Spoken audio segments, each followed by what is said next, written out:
Friends, ఒక్కసారి ఆలోచించండి. మీరు ఎప్పుడైనా ఒక్క పరీక్షలో ఫెయిల్ అయ్యారా? మీరు ఎప్పుడైనా ఒక వ్యాపారంలో నష్టపోయారా? మీరు ఎప్పుడైనా ప్రేమలో గుండె విరిగిపోయిందా?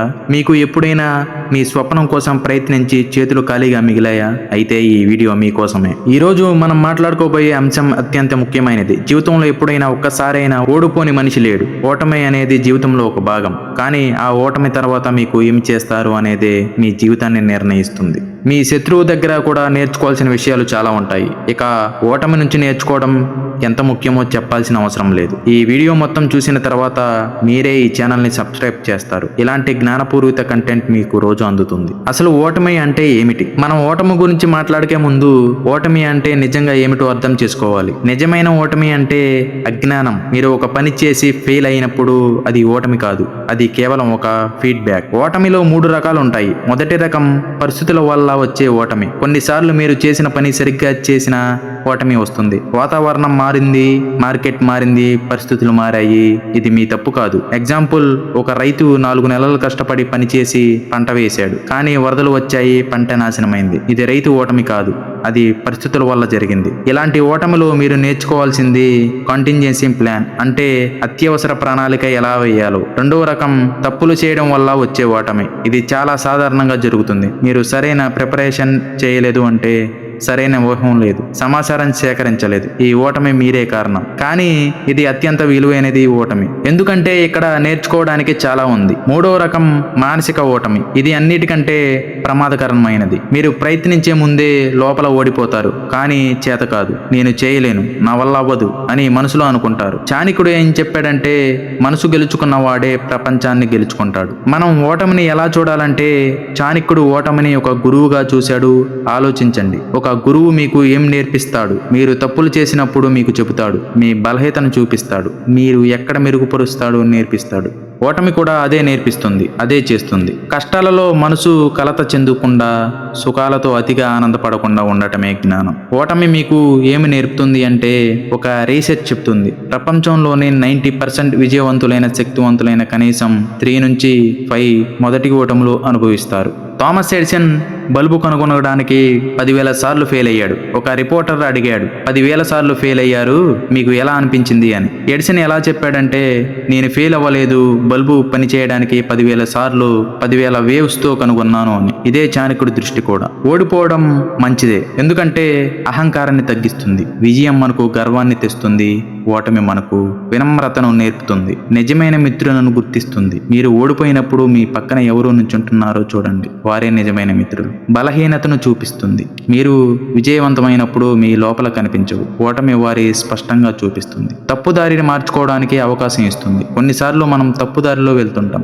ఓటమి ఒక సిగ్నల్, ఈ దారి సరైనది కాదు అని. ఓర్పును నేర్పుతుంది. విజయం వెంటనే రాదు, ఓటమి తర్వాత లేవడానికి ఓర్పు కావాలి. ఆ ఓర్పు ఓటమి నేర్పుతుంది. సానుభూతిని పెంచుతుంది. ఒకసారి ఓడిపోయిన వ్యక్తికి ఇతరుల బాధ అర్థమవుతుంది, సరైన శక్తిని కనుగొంటుంది. మీలో నిజమైన శక్తి ఉందో లేదో అని ఓటమి వచ్చినప్పుడే తెలుస్తుంది. మనం ఓడిపోయిన తర్వాత చేయకూడని 10 పెద్ద తప్పులు ఏమిటంటే, ఇప్పుడు మనం వీడియోలో అత్యంత ముఖ్యమైన భాగానికి వచ్చాం. ఓటమి తర్వాత చేయకూడని 10 పెద్ద తప్పులు. ఇవి చాణక్య నీతిలో చెప్పిన విషయాలు. మీరు ఈ తప్పులు చేస్తే మీ శత్రువులకు అవకాశం ఇచ్చినట్లే. 1, బలహీనతను బహిరంగంగా చూపించడం. మీ లోపాలను బహిరంగంగా చూపించకండి.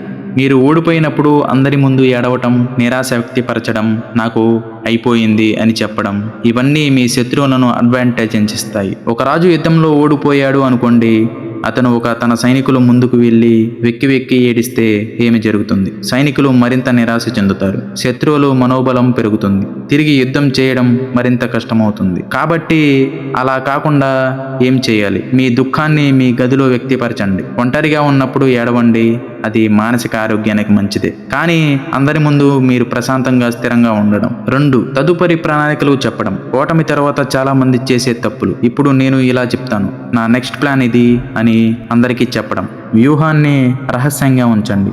మీ శత్రువులను మీ ప్లాన్ తెలిస్తే వారు కౌంటర్ ప్లాన్ చేస్తారు, మీ ప్లాన్ విఫలమవుతుంది. ఎగ్జాంపుల్, బిజినెస్లో ఓడిపోయిన వ్యక్తి, నేను మళ్ళీ ఇదే వ్యాపారం మొదలు పెడతాను, ఈ స్ట్రాటజీ యూస్ చేస్తాను అని సోషల్ మీడియాలో పోస్ట్ చేశాడు. అతని కాంపిటీటర్ అదే స్ట్రాటజీ ముందే ఇంప్లిమెంట్ చేసి మార్కెట్ క్యాప్చర్ చేసుకున్నాడు. ఇది చదివి మీకు నవ్వు రావచ్చు, కానీ ఇలాంటి తప్పులు ప్రతిరోజు జరుగుతున్నాయి. మూడవది, కోపంలో నిర్ణయాలు తీసుకోవడం. కోపం మృత్యువు రాజు లాంటిది. ఓటమి తర్వాత కోపం సహజంగా వస్తుంది, కానీ ఆ కోపంలో నిర్ణయాలు తీసుకోవడం అత్యంత ప్రమాదకరం. ఒక క్రీడాకారుడు మ్యాచ్లో ఓడిపోయి కోపంగా రెఫరీతో వాదిస్తే పెనాల్టీ వచ్చింది. తదుపరి మ్యాచ్లో సస్పెండ్ అవుతాడు. ఒక్క క్షణంలో కోపం అతని కెరీర్ని దెబ్బతీసింది. కోపాన్ని ఎలా కంట్రోల్ చేయాలి అంటే ముందుగా 10 సార్లు శ్వాస తీసుకోండి. ఏ నిర్ణయమైనా కోపంలో తీసుకోకుండా కనీసం ఒక రోజు వెయిట్ చేయండి. నాలుగోది, తప్పు మనుషులపై నింద వేయడం. అది వాళ్ళ వల్లే జరుగుతుంది. వాడు నన్ను నాశనం చేశాడు, వాళ్ళు సరిగ్గా చేయలేదు. ఇలా ఇతరులపై నింద వేయడం చాలా సులభం, కానీ చాణక్యుడు ఏం చెప్పాడంటే మీరు చేసిన దాన్ని ఫలితాన్ని మీరే అనుభవిస్తారు. నింద వేయడం వల్ల ఏమీ మారదు, అది మనల్ని మరింత బలహీనం చేస్తుంది. బదులుగా నేను ఏమి తప్పు చేశాను అని మీలో మిమ్మల్ని ప్రశ్నించుకోండి. ఐదవది, అందరి దగ్గరగా సలహాలు తీసుకోవడం.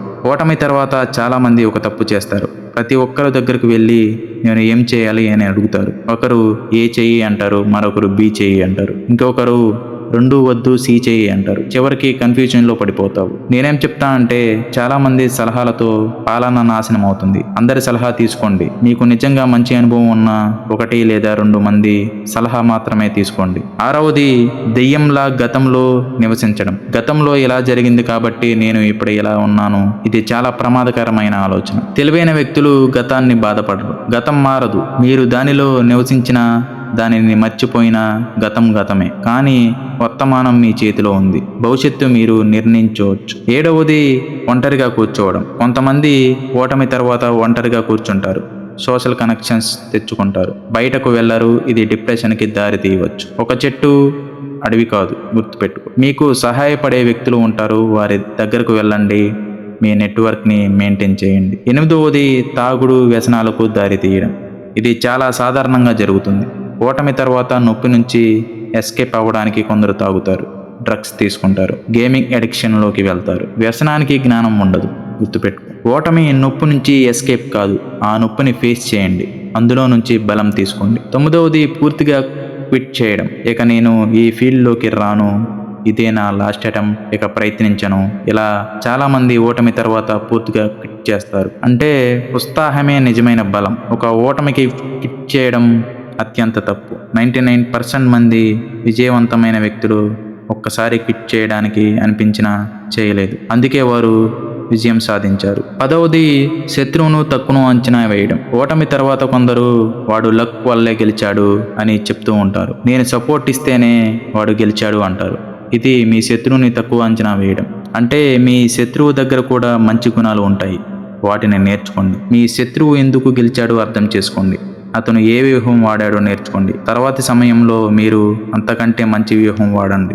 ఓటమి నుంచి లేవడానికి ఏం చేయాలి అంటే అద్దంలో చూసినట్లు మీ గురించి మీరు చూసుకోండి. ఓటమి వచ్చిన వెంటనే కాదు, కొంచెం కామైన తర్వాత కూర్చుని ఒక పేపర్ తీసుకొని రాయండి. ఏం జరిగింది, ఎందుకు జరిగింది, నేనేం తప్పు చేశాను, మళ్ళీ ఏం చేస్తే సరిపోతుంది అని. ఇది అత్యంత శక్తివంతమైన ఎక్సర్సైజ్.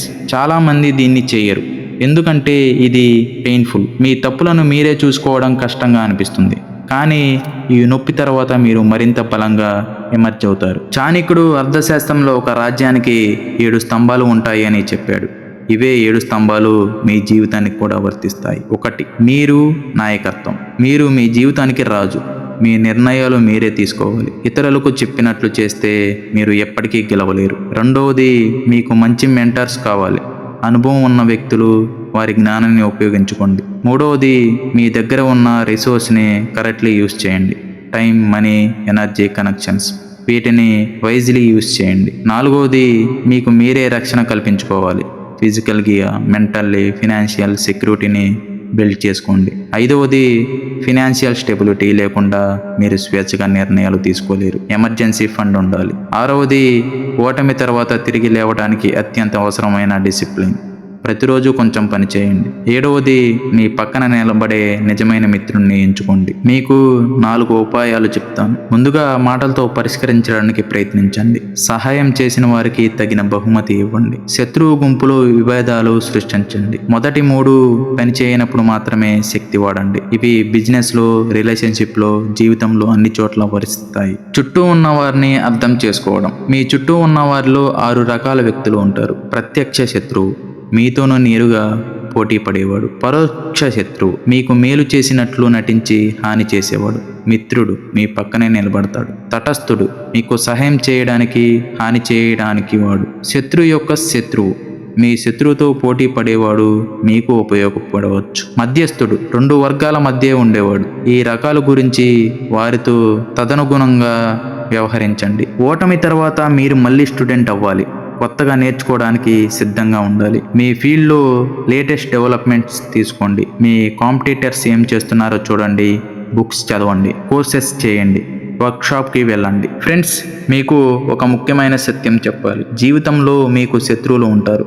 మీరు ఎంత మంచివారైనా, ఎంత నిజాయితీగా ఉన్నా కొంతమంది మీకు వ్యతిరేకంగా ఉంటారు. ఇది చేదు నిజం. చాణక్యుడు శత్రువుల గురించి చాలా వివరంగా రాశాడు. శత్రువులను ఎలా గుర్తించాలి? అసలు శత్రువు మీ ముందు నవ్వుతూ ఉంటాడు, మీ వెనక మిమ్మల్ని నాశనం చేయడానికి ప్రయత్నిస్తాడు. అందుకే ఇలా చెప్పాడు, ముందే అందరికీ నమ్మకండి, నమ్మకాన్ని మెల్లగా బిల్డ్ చేసుకోండి. శత్రువుల్లో 3 రకాలు ఉన్నారు. బహిరంగ శత్రువు, ఇతను మీకు నేరుగా వ్యతిరేకంగా ఉంటాడు.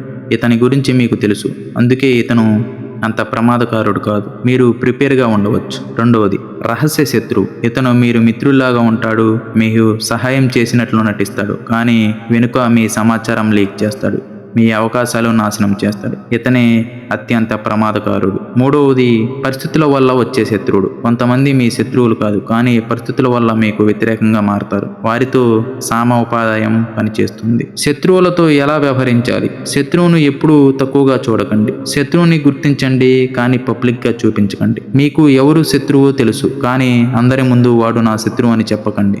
ఇది వారికి అప్రమత్తం చేస్తుంది. శత్రువుని అబ్జర్వ్ చేయండి. మీ శత్రువు ఏమి చేస్తున్నాడో, ఏ వ్యూహం వాడుతున్నాడో అబ్జర్వ్ చేయండి. వారి వీక్నెస్ గుర్తించండి. సమయం కోసం వెయిట్ చేయండి. ప్రతి శత్రువుకు ఒక వీక్నెస్ ఉంటుంది. సమయం వచ్చినప్పుడు ఆ వీక్నెస్ని యూజ్ చేయండి. సరైన సమయంలో అన్నీ చేయండి. గుర్తుపెట్టు. మీ శత్రువులను మీరు టీచర్స్గా చూడండి. మీ శత్రువు మీకు వ్యతిరేకంగా ఏమి చేసినా దాని నుంచి నేర్చుకోండి. వారు మీ బలహీనతను చూపిస్తారు. వారు మీకు ఉచిత కోచింగ్ ఇస్తున్నారు అని మీరే గుర్తుంచుకోండి. మీ శత్రువుపై ప్రతీకారం తీసుకోవడానికి ఉత్తమ మార్గం మీరు విజయం అవ్వాలి. మీ శత్రువు మిమ్మల్ని ఫెయిల్ చేయడానికి ప్రయత్నిస్తున్నాడు. మీరు సక్సెస్ అయినప్పుడు అది అతనికి అత్యంత నొప్పికరమైన విషయం. శత్రువు బలవంతుడైనప్పుడు ఏం చేయాలి? కొన్నిసార్లు శత్రువు మీకంటే బలవంతుడిగా ఉంటాడు. అప్పుడు నేరుగా పోరాడడం తెలివైన పని కాదు. ఇందులో 3 ఆప్షన్స్ ఉంటాయి. 1, శత్రువు బలవంతుడైనప్పుడు తాత్కాలికంగా సంధి చేసుకోండి. మీరు బలంగా అయ్యాక పరిస్థితి మారుతుంది. 2వది, మీ శత్రువు మిత్రుడు, వారిని కనుగొని కలిసి వ్యవహరించండి. 3వది, సమయం కోసం వెయిట్ చేయండి. పేషెన్స్ చాలా పవర్ఫుల్ వెపన్. ఏ బలవంతుడైనా ఒకరోజు వీక్ అవుతాడు. ఆ సమయంలో యాక్ట్ చేయండి. ఫ్రెండ్స్, ఇప్పుడు మనం మనసు గురించి మాట్లాడుకుందాం. ఎందుకంటే ఓటమి శరీరాన్ని బాధించదు, ఓటమి మనసును బాధిస్తుంది. మీ మనసు బలంగా ఉండాలంటే ఏ ఓటమైనా తాత్కాలికమే. మీ మనసు బలహీనంగా ఉంటే ఏ విజయవంతమైన నిలవదు. మానసిక శక్తివంతమైన సూత్రాలు. 1, ఉద్విగ్నత లేకుండా ఉండటం. స్థిరమైన మనసే అసలైన శక్తి. ఒక నది ప్రవాహంలో ఉన్నప్పుడు రాళ్ళు వస్తాయి. ఓ రాయి వచ్చింది, నేను ఏమి చేయాలని ఆగిపోదు. ఆ నది తన దారిలో వెళ్తూనే ఉంటుంది. రాయిని తప్పుకుందని లేదు, దానిపై నుంచి వెళ్ళి ముందుగా సాగుతుంది. మీ మనసు కూడా అలానే ఉండాలి. ఎవరో మధ్యలో వచ్చారని మీరు ఆగిపోకూడదు. మీ పని మీరు చేసుకుంటూ పోవాలి. 2వది, ప్రతికూల ఆలోచనలను మేనేజ్ చేయడం. ఓటమి తర్వాత మనసులో ప్రతికూల ఆలోచనలు వస్తాయి. నాకు చేత కాదు, నేను పనికిరాను, అందరూ నన్ను చూసి నవ్వుతున్నారు అని. అలాంటివి. మనసే మీ బంధానికి మరియు మిక్తుకి కారణం. ఈ ప్రతికూల ఆలోచనలు వచ్చినప్పుడు వాటిని అబ్జర్వ్ చేయండి. ఒక ప్రతికూల ఆలోచన వచ్చింది అని గుర్తుంచుకోండి, దానితో ఐడెంటిఫై అవ్వండి. 3వది, ధ్యానం మరియు సెల్ఫ్ రిఫ్లెక్షన్. చాణక్యుడు ప్రతిరోజు ప్రశాంతంగా కూర్చొని ఆలోచించేవాడు. నేడు లాంగ్వేజ్లో దీన్ని మెడిటేషన్ అంటారు. రోజు కనీసం 15 నిమిషాలు ప్రశాంతంగా కూర్చోండి. మీ ఆలోచనలు అబ్జర్వ్ చేయండి, మీ లక్ష్యాల గురించి ఆలోచించండి. రీసెర్చ్ చెప్పింది, రోజు మెడిటేషన్ చేసే వ్యక్తులు స్ట్రెస్ఫుల్ సిచ్యువేషన్స్లో 40% మెరుగైన డెసిషన్ తీసుకుంటారు. 4వది ఆహారం మరియు దినచర్య. చాణక్యుడు శరీరం గురించి చాలాసార్లు రాశాడు. ఎందుకంటే బలహీనమైన శరీరంలో బలమైన మనసు ఉండదు. శరీరమే అన్ని ధర్మాలు మొదటి సాధనం. సరిగ్గా తినండి, నిద్రపోండి, వ్యాయామం చేయండి. ఇవి మీ మనసు డైరెక్ట్గా ఎఫెక్ట్ చేస్తాయి. 5వది వితృష్ణ. చాణక్యుడు చెప్పాడు, ఫలితంపై అధిక అటాచ్మెంట్ ఉండకూడదు. మీ పని మీరు చేయండి, ఫలితం ఏమైనా యాక్సెప్ట్ చేయండి. ఒక అవుట్కమ్ పై మీరు అబ్సెస్డ్ అయినప్పుడు ఫెయిల్యూర్ మీకు క్రష్ చేస్తుంది. 6వది దీర్ఘకాలిక దృష్టి. చాణక్యుడు ఎప్పుడూ షార్ట్ టర్మ్లో ఆలోచించలేదు. అతను డికేట్స్ ముందు చూసి వ్యూహాలు చేశాడు. మీరు ఓడిపోయారు, ఇది ఒక రోజు, ఒక నెల, ఒక సంవత్సరం మాట. మీ మొత్తం జీవితం కాలం చూసినప్పుడు ఇది చాలా చిన్నది. 5 సంవత్సరాల తర్వాత మీరు ఎక్కడ ఉండారో చూడండి, ఆ లక్ష్యం వైపు నడవండి. ఫ్రెండ్స్, ఇప్పుడు మనం చాణక్యుడి నీతి నుంచి 30 అమూల్యమైన సూక్తులు మరియు వాటి అర్థాలు చూద్దాం. ఇవి జీవితంలో బుక్ మార్క్ చేసుకోవాల్సిన విషయాలు. 1. ఓటమి. అవమానపడి బ్రతకడం కంటే మరణం మేలు.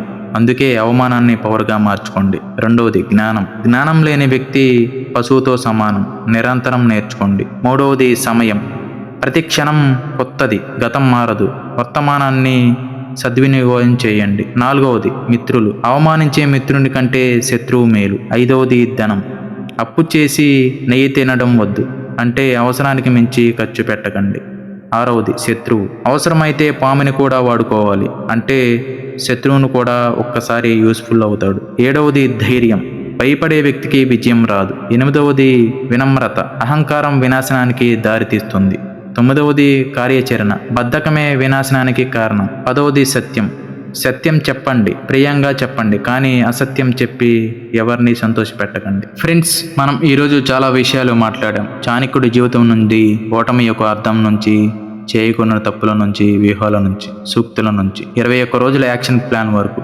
ఇవన్నీ మీకు యూస్ఫుల్గా అనిపించాయని ఆశిస్తున్నాను. కానీ ఒక ముఖ్యమైన విషయం చెప్పాలి. ఈ వీడియో చూడడం మాత్రమే సరిపోదు. జ్ఞానం మీ దగ్గర ఉంది, కానీ యాక్షన్ తీసుకోవాలంటే మీరే తీసుకోవాలి. కాబట్టి జ్ఞానం ఒక ఆయుధం వంటిది.